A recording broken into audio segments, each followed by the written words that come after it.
right, thanks Wes. Hi guys. I believe this is the first time I'm actually holding up a mic talking to all of you, so hopefully I'm doing okay so far, because this is going to last for a little while. So, I've been obviously in your situations a lot of times as an attendee at networking events and meetup, at crypto events, or even as a speaker or on a panel. And I don't know about you, but for me, whenever a speech or whenever a presentation starts, 4 words just keeps going through my head. 4 words. Does anybody know what these 4 words are? When will it finish? Exactly right. Yeah. When will this end? Give him a round of applause. Well done. Yes. And I believe that the reason people think about those 4 words is because a lot of times presentations are very, very dry. They're very technical, especially in the crypto space, especially in the Web3 space. So today, I'm going to attempt something slightly different. I'm going to attempt to tell you my story and the story of how I created this concept of salad with my team, my co-founders, the pitfalls that I had to overcome, and hopefully, if we get to the end, what's coming up next. So in today's session, I'm going to unravel the secrets and share with you everything there is to know about building a successful Web3 project from concept to actualization. And also, I will share strategies with you that worked for me at Salad, and hopefully that will help you overcome any pitfalls that you are going through right now, or maybe even in the future. And as we promised in our Luma invite, as a thank you gift for coming tonight and turning up and staying here for this presentation, we're going to give you 2 very important bonuses, and the third bonus is completely rare. So the first bonus that we will give you at the end of this session is our database of VCs who still have dry powder and still are allocating to Web3 projects. We know this because we've been fundraising, obviously, for a while, and we constantly have our team build and curate this database to keep ourselves updated on what's going on out there. So that's bonus number 1. Bonus number 2 is going to be a database of over 3,000 virtual assistants who have applied to work with us as a Web3 VA. And it's not just a list of VAs, by the way. This list of VAs, a database of VAs, have got obviously their contact details, their date of birth, they've all taken IQ tests, they've all taken personality tests. So you can have free access to this database, pick and choose who you want to interview, and go for it. Now the third bonus, which is extremely rare, is many of you know that on a daily basis, Salad signs on at least 1 to 2 new ecosystem partners into the Salad platform or the Arcadian platform. Typically, that takes a long process because our team clearly is all booked up with calls. But tonight, because you're here, if you're interested in growing your community, in increasing engagement for your project, then we will fast-track your application to join the Salad ecosystem as well. Oh, wow, thanks, James. We already got in. So, one thing that I've learned from attending many of these sessions is that we typically give ourselves the time and the attention to the speaker in order to get the most out of each session. But many times we get distracted by our devices. And let me assure you this, no matter how many times you refresh TradingView, ETH is still going to be at 1900 by the time I'm done. Yeah? So let's give ourselves the time of the evening in order to get the most value out of each other. And this will be a very interactive session. So I'm looking forward to also get your contributions. So I have reviewed the list of applicants or the list of people who are here tonight. And I have put everyone into 3 descriptions or 3 groups of people. So the first group of people who are here this evening are founders. So you could be a founder, a solo founder, you could be a co-founder, you could be someone who's looking to be a founder, but someone with an idea who's either executing on it already or looking for partners or looking for ideas to execute it better. So if you fit into this category, you would be a founder. And second group are growth hackers. So whether you are in growth or you're in marketing or BD, partnerships, anybody who is really running these type of activities within your project, I classify as a growth hacker, and there are loads of you here tonight. And the third group are explorers. Explorers, by my definition, are basically a very confused group of people who don't know what you want, probably looking to quit your job or get out of retirement, looking for something new to do, looking for a new project to join, looking for new friends to make. These groups are groups of explorers that we have here tonight. So we have a very interesting and diverse mix. We have founders. Can I have founders? Raise your hands. Co-founders, founders, anyone who's starting a company? And then can I also have growth hackers raising your hand? Anyone who's in marketing, BD, partnerships? Come on guys, you're like the sales guys. You gotta be the first ones raising your hands. Exactly right. And what about the explorers? Where are the explorers tonight? Great. So, what I want to share with you is this. Whether you are a founder or founder mindset, whether you're a growth hacker or a growth hacker mindset or an explorer, I've been there before. I understand exactly what you're going through, if not more, and I'm here with you, which is why I've taken the time to put together these slides and to share my story with all of you this evening. So my story begins with me starting from the TradeFi scene, and I think many of you have also come from TradeFi. I've worked for hedge funds in Singapore, banks in Singapore. I've worked for consulting firms. I've done regulatory work in Dubai. And when I say regulatory work in Dubai, I actually mean BD and then do the work that you brought into the business. What happens when I moved to Dubai first was I tried to go around, I tried to meet a lot of people, I did so many presentations trying to get deals, but it was really difficult. Nothing really worked. And it was so difficult that I almost gave up. I almost decided that this wasn't for me and that no one's gonna buy it for me. And then something changed. As I started to hang out at bars more, hanging out at bars helped, but that wasn't what changed. So I hung out at bars more, and then we started chatting with people more and realized that it was a huge request from many people to me to introduce them to somebody else, whom I possibly knew because I spoke to so many people. So that helped me propel my career when I was in Dubai. And I noticed something that I could replicate from that very moment. Now, after spending 4 years in Dubai, I moved back to Singapore and I started an events company. Same thing, in the new business, we all tend to think very small, or think very big, but act very small. And we try and do things slowly, just so to get some consistency. So I ran smaller events. I ran team building events for 20, 30 people. I did training for 10 people, smaller types of groups. That's what I really focus on. But I realized, in Mandarin, we call it 吃不饱饿不死. For those who don't understand that, it means you can't feed yourself, but you're not starving.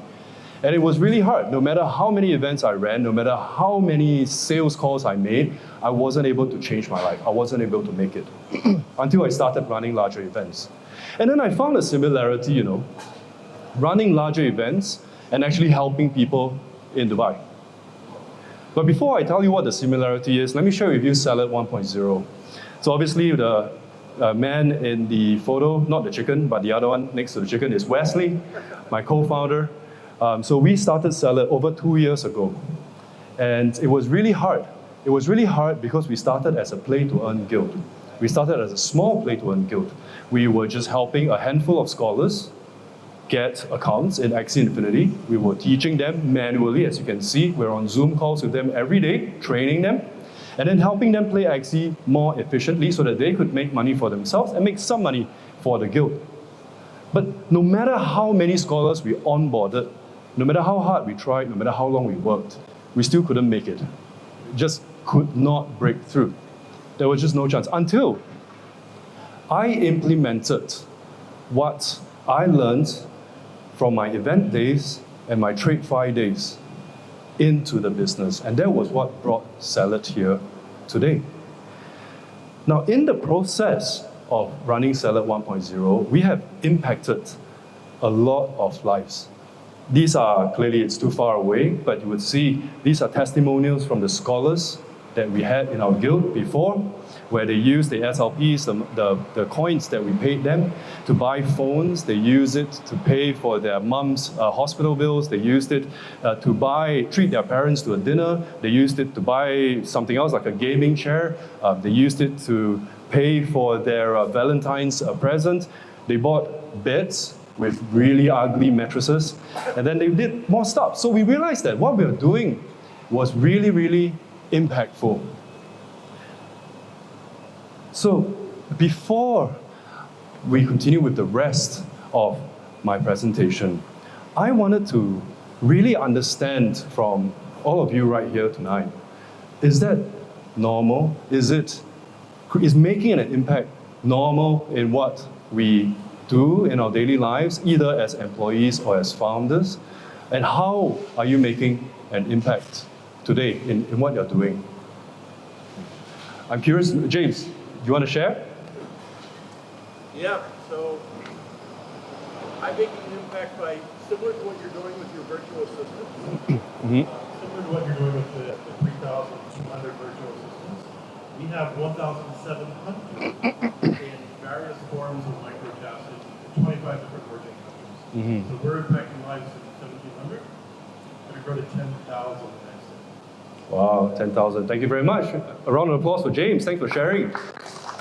Ray, you want to share how you're making an impact in what you do? Yeah.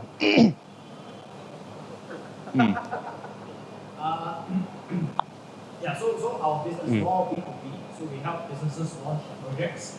So we are helping them making an, of course, impact in their top line, in terms of revenue, making their customers, existing customers, more happy with them, with their service and everything. So I think that is how I make an impact for them. Amazing round of applause for Ray. Thanks. Thanks for sharing. So one thing that I've learned, the thing that I've learned in Dubai, and the thing that I've learned in the events business, and the thing that I've learned bringing Salad 1.0 to what it is today, is that it is actually more lucrative for yourself as a founder and a business owner to focus on making positive impact than to focus on making more money. That actually works better. However, just because you're making a positive impact doesn't mean it's going to be easy. And we've encountered loads of problems. I have encountered a lot of problems. And I'm sure some of these problems will relate to some of you tonight. And the first problem that I encountered was bringing an idea to reality. So the idea of starting Salad as a play-to-earn guild came from this video. The screenshot of this video, the title of this video is called Play to Earn in the Philippines. It was created by YGG, one of the very first play-to-earn guild. I was inspired by the video because this video showed how much of an impact these guys were making in the Philippines by running a play-to-earn guild. So that inspired me to start this business together with my co-founder, Wesley. However, the reality is, no matter how good of an idea you have, you actually still have to do the work. And I see James nodding there because he also used to run a guild or still runs a guild. And it's super difficult. The screenshot, the Twitter timeline that you see on the left, are Twitter timelines of guilds looking out for scholars. You're literally giving away $1,000 accounts to a random person on crypto Twitter just as long as he retweets your tweet.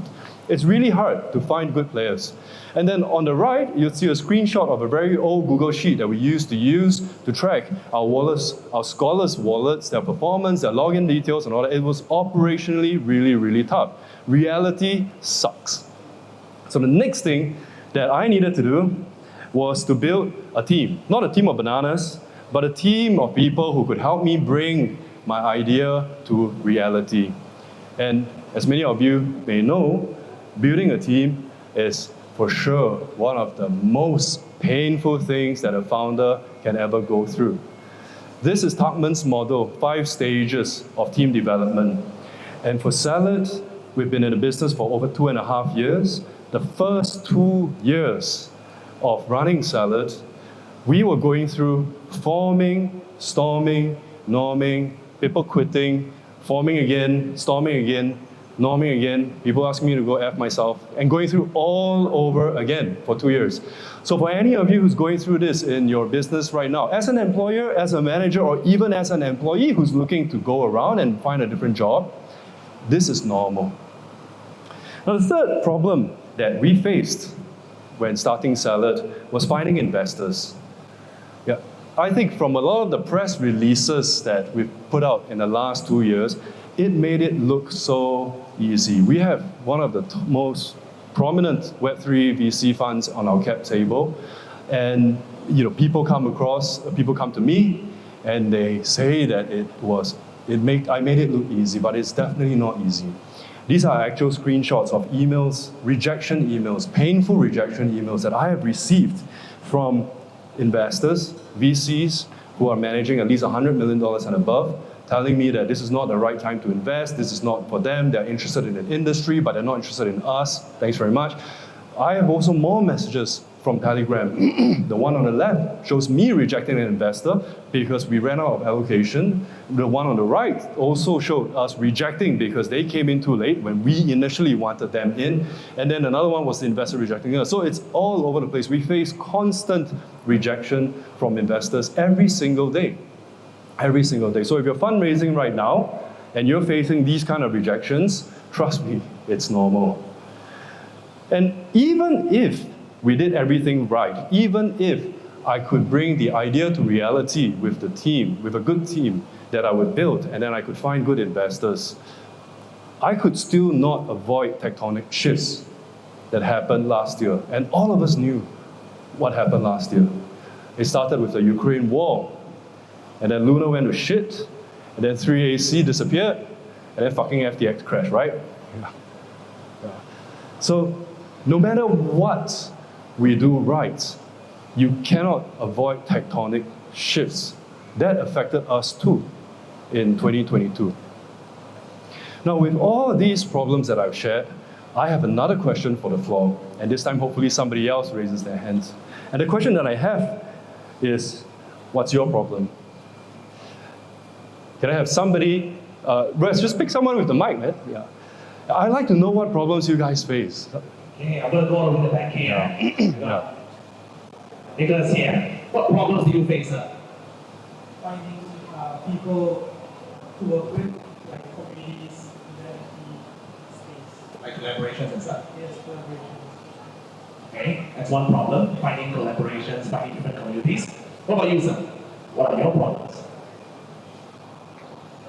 Finding the right point. Finding the correct point to trade. You and me both, buddy. You and me both. What about for our friends in the GameFi sector? Bobby? I think it's adoption and getting gamers to understand the benefit. Right, so adoption, getting the right mindset. Okay, great. So you see, it's actually very normal, and I like for the crowd to share your own problems because I want everybody else to see that whatever we are facing right now as founders or people in the Web3 space is really quite normal. It's this too shall pass. It is normal. For me, these are the 4 problems that I faced when starting Salad. The first, I learned that reality sucks. I learned that building a team is hard. I learned that the best investors are all taken. It's like, any single people here? Singles? Yeah, right? The best ladies are all taken, the best men are all taken, they're all married, they're either married or dead or they whatever, right?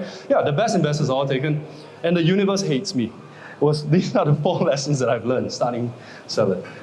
However, I found ways to overcome a lot of these problems that I was faced with when starting Salad. And the first solution that I found was, if you wanted to bring an idea to reality and operationally it's very hard and reality looks like it sucks, you could actually redefine reality. So what we did was we identified the issues that we were facing first. We identified that one of the first few issues that we faced was tracking our scholars, tracking their performance, tracking their payment, making sure that they're paid on time. And Excel or Google Sheets couldn't do it. So we allocated our technical resources in-house to create this software called GuildOS. So GuildOS allowed anybody to start, manage, and scale a guild. We used it ourselves, we shared it with our friends who also ran guilds, and that helped us a lot in taking away all the operational headaches that we used to face when we were using Google Sheets. Another problem that we wanted to solve was, how can we not get onto Zoom training calls with our scholars every single day? We had no life. We were literally talking to them in the day and then filling up spreadsheets at night. So we solved the spreadsheets problem. We then proceeded to solve the Zoom training problem by putting everything online. So as you see in this Tech in Asia feature, we launched Salad Academy at the start. It is called Apollo Academy now. So we launched Salad Academy as the Udemy of GameFi. At that time, there was only one course, and the course was how to play Axie Infinity. That's it. So we just put everything that we were teaching online onto a platform, and we launched that.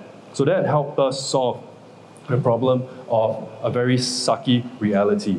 The second thing we did to solve the problem of team building or team development is literally doing team building activities very, very regularly.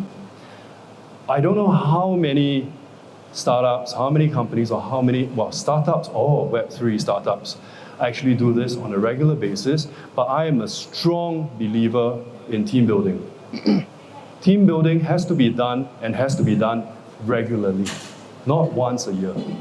And what we do at Salad for team building is after we've gone through the forming, storming, and norming stage, my goal as a project lead is to bring everybody to the performing stage. And the only way we can get there is to work as a team. And what I do as the co-founder and project lead at Salad is I make everybody take 2-hour hikes with me every Friday. So every Friday, without fail, unless it's a public holiday, so they've escaped this Friday, but every Friday, without fail, we meet at Lower Pierce Reservoir or the nature park nearby, and we go for a 2-hour walk. Literally, we do nothing but walk. Obviously, no laptops, nothing. Just walk for 2 hours. We break for a breakfast. Pesh takes her granola. Chloe takes her nasi lemak or mee siam. Everyone has the standard food that they like to eat, right? And we know that because we've done this so often. Then we go and take a shower, we adjourn to a meeting place, and then we do a 4-hour meeting offsite, and done. And then we start drinking. That's every Friday at Salad. And we're hiring. So we do that very, very often. And we also celebrate each other. We celebrate social events. We celebrate birthdays. On a regular day, even if there was no events, we would either go down for a drink or we would go down for a drink, right? And sometimes we go down for a drink on a regular day. So that's what we do to bond outside of the office. And it's super important, and many people don't believe it. Or sometimes they say they believe it, but they don't. But we do that, and it's very important to me personally. For investors, we don't always have shitty investors. I mean, there were shitty investors that we sort of removed from our cap table. There were people who wanted to invest in us that we did not want on our cap table. But we also have a lot of founder-friendly investors. We have Mabel from Multicoin, she's just left. We have Santiago, who is a super influencer in the space. We have Jason from Folius Capital, based out of Hong Kong, who works for a lot of family offices. We have Gemini, who constantly messages and gets in touch with me to see if there's anything that we need. We have Brabant Howard. We have a lot of founder-friendly investors on our cap table as well. And that has helped us overcome a lot of the challenges that we were facing. But nothing has helped us more in overcoming the problems that I faced when running Salad Ventures than focusing on our community. The Substack email that you see on the left, the Art of Community, was the email that I sent a few days after the FTX news broke. The moment FTX news broke, I knew that would be the straw that would break the camel's back. And immediately, I wrote a Substack to inform the community of what's happening, that we're fine, we just exposed a small amount to pay salaries to our VAs. We were fully transparent with our community, and then we immediately doubled down on building that community. So many of you are here tonight. You've come here before many, many times to our Salad Tuesdays. Today is Salad Tuesday number 27. We are the only Web3 project in Singapore that organizes Web3 grassroots events like this on a regular basis for the longest time. I'm 100% sure. Nobody else does this. And a lot of the expenses are just paid by us. But we do it because community is important to us. Not just Discord communities and Twitter followers, but our in real life community is extremely important to us. I mentioned earlier about joining the Salad ecosystem as a partner. On a daily basis, we sign 1 to 2 new partners a day, every day. On the Apollo Academy, instead of creating content ourselves, we have now got co-creators who create content together with us. We have over 100 co-creators who's recorded over 200 videos put into courses, and it's all available online. But in order to prevent or in order to protect Salad from another tectonic shift event, we've started putting in what we call scalable success in our business. So everything we do now is process-driven. We have Miro flowcharts for everything, from sales to BD or sales and BD or BD and partnerships, to delivering on our promises to our partners, to marketing, and I'll show you that much later on. So we started putting in all these processes now so that in the event that we need it again, it's all there. This helps us feel more secure. This helps me sleep at night. Now, I've done enough talking, but I like to, instead of ask you to share something, I like to ask for some permission. Have you got some value, at least some value, from what I've been sharing with you over the course of the last 20 minutes, 25 minutes? Have you got some value from what I shared with you earlier? Yes or no? If you've got some value, just show me the hands. Show me hands. All right, great. If you've got some value, can I just have 5 more minutes of your time to share with you what we've done so far, to share with you some of our achievements, so at least I feel proud, our team feels proud, and we feel appreciated. Thanks. So the first thing that I want to talk about is Apollo Academy. I mentioned earlier that we now have over 100 co-creators who create content with us on a very regular basis, recording over 200 videos. Apollo Academy has over 100,000 registered students. The next thing that we've achieved is our initiative called Club Salad, of which you are part of by just simply being here tonight. We have over 4,000 in real life attendees, whom we are connected to from all our events. We have from over 700 different organizations, and we have formed over 120 partnerships for you. Also, some of you who's got this, if you have this blue band, just lift up your hand. Who's got this blue wristband? Okay, so this blue wristband signifies the owner of a Club Salad Genesis NFT pass. We released 200 of these NFTs. 200 of these NFTs, we released it at 0.25 ETH. I think it's now 0.34 or something. But anybody who bought this at that time did not know what value they were going to get for owning this. But they bought it because they were our true fans. And today, for every Salad Tuesdays, they get obviously free food, free drinks, free everything. In fact, we just keep forcing them to drink more. But these are our top 200 fans. And the next thing that we launched 6 months ago is our NFT series called the Gems NFT Series. On a daily basis, we are easily top 10 of the Binance NFT table, easy. In fact, today, if you go to BSC Scan and you look for the 721s, we're first. I think we were first yesterday, we were first the day before as well. There were over 2.6 million NFTs minted. It's a free mint, but we don't pay for gas. Our users pay for gas. There are over 50,000 of our holders who are KYC'd, and we have over 140,000 holders of our NFT series. And next, how many of you know that we're actually doing a token airdrop right now? How many of you know that we have an airdrop campaign going on right now? You don't, right? That's exactly why this slide is here. We are running a token airdrop campaign right now. And you can go to airdrop.salad.ventures to participate in the token airdrop. There are a few qualifying actions that's listed there, and we'll continue to list more actions there. As we speak right now, at any one point in time, there's easily 1,000 to 2,000 people on the airdrop page now. We have also come up with a very regular marketing frequency across 7 different channels. We have got very, very clear marketing and content calendars. We have got very strong marketing partners like Polygon, like Galaxy, like Pudgy Penguins, and a lot of the alpha groups and KOLs.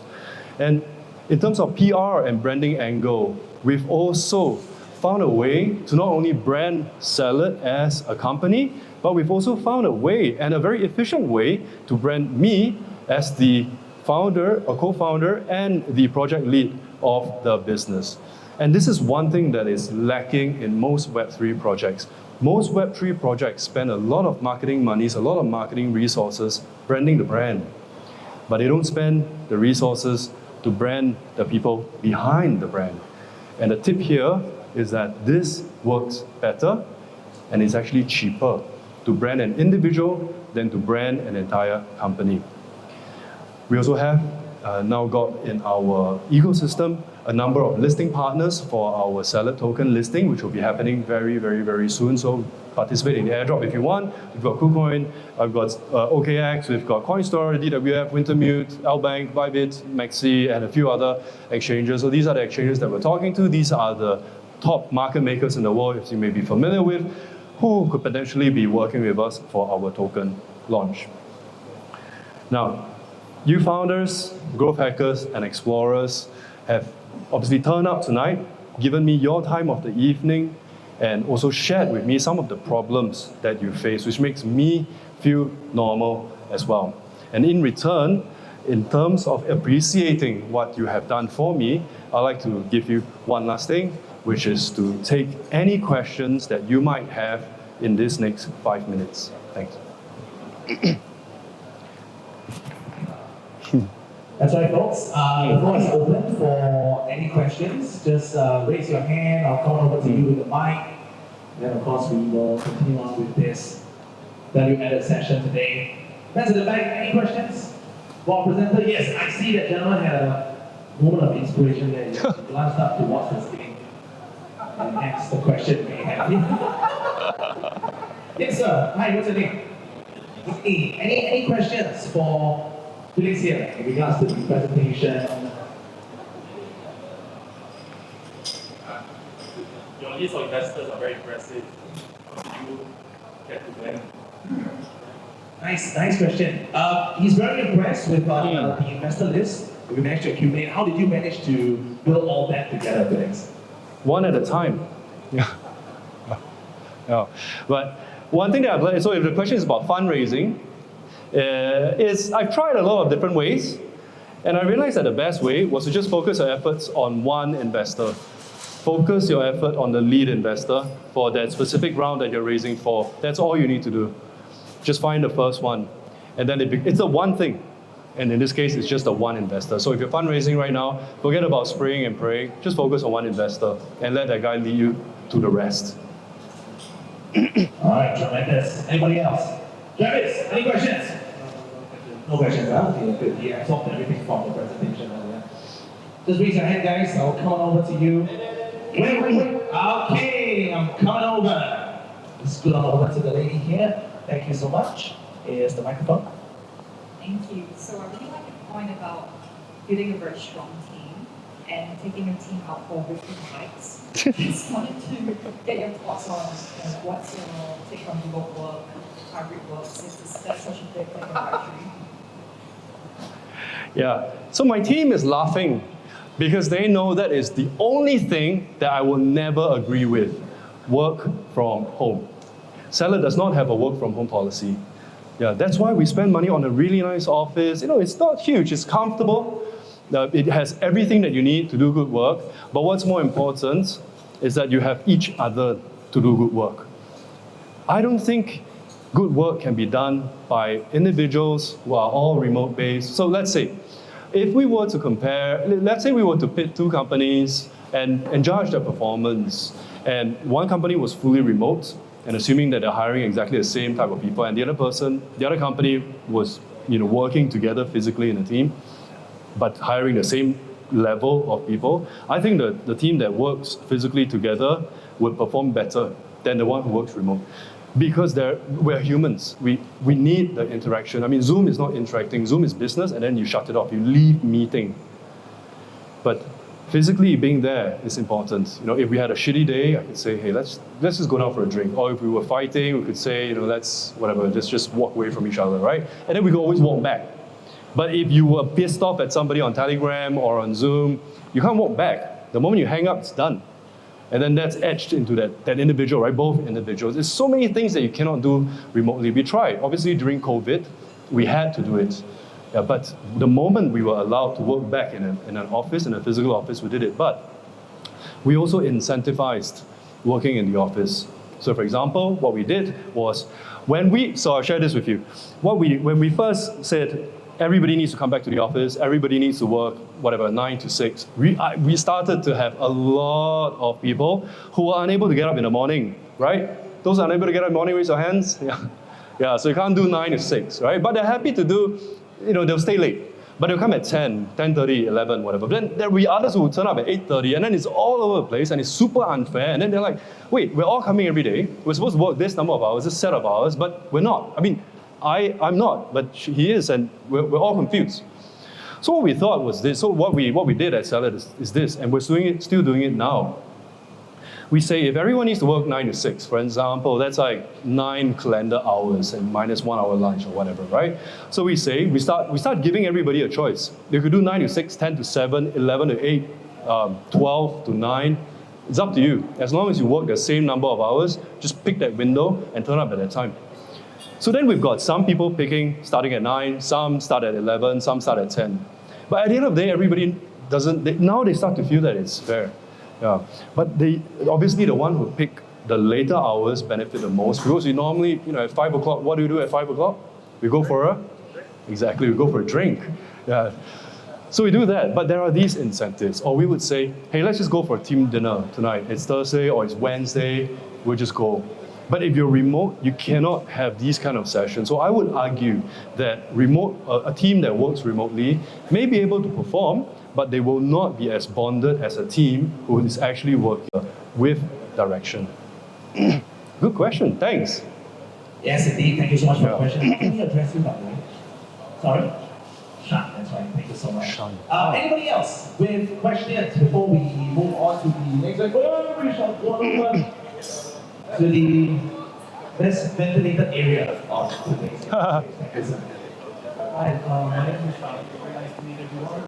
I wanted to ask you, what are you excited to see within Singapore and Southeast Asia where Web3 and blockchain space is concerned, seeing as AI has taken a lot of spotlight recently, and the rough year that we had last year, and the banking crisis and the regulations in the US. So what are you excited to see in the next 6 months or so? Thanks, Achan. So the question is, what am I excited to see in Singapore and the rest of Southeast Asia in the next 6 months or so? I think that the next bull run in crypto will be driven by Asian investors. It will be driven by Asian projects. And Singapore obviously is a very comfortable place to live for Singaporeans and as well as our expat visitors. But I think the next push for crypto will come from Hong Kong, starting from June the 1st. And this is really exciting for us, for me, and which is why we are now planning very, very aggressively, but very carefully for our token listing, for our own token listing. Yeah, because I believe that the 1st of June, when the Hong Kong exchange authorizes Bitcoin or legalizes Bitcoin in their own shape and form, that is the start of the next bull run. They are inviting a lot of the next round of liquidity back into the market, and then, as they say, a rising tide will raise all boats. I think that Singapore has always been very crypto neutral. It's never been crypto unfriendly or friendly. It's just been crypto neutral, and that's because a lot of us, we behave ourselves. Are you Singaporean?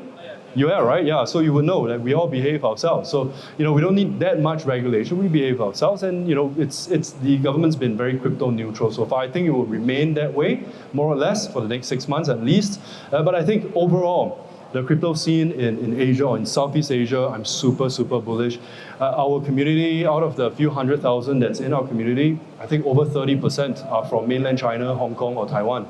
Yeah, and we've not been specifically marketing to that region. They just have been joining and being very active in our community. So super bullish.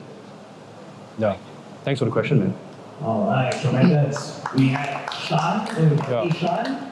Anyone else with questions? We'll take one last question and then we'll open up the bar. Yes.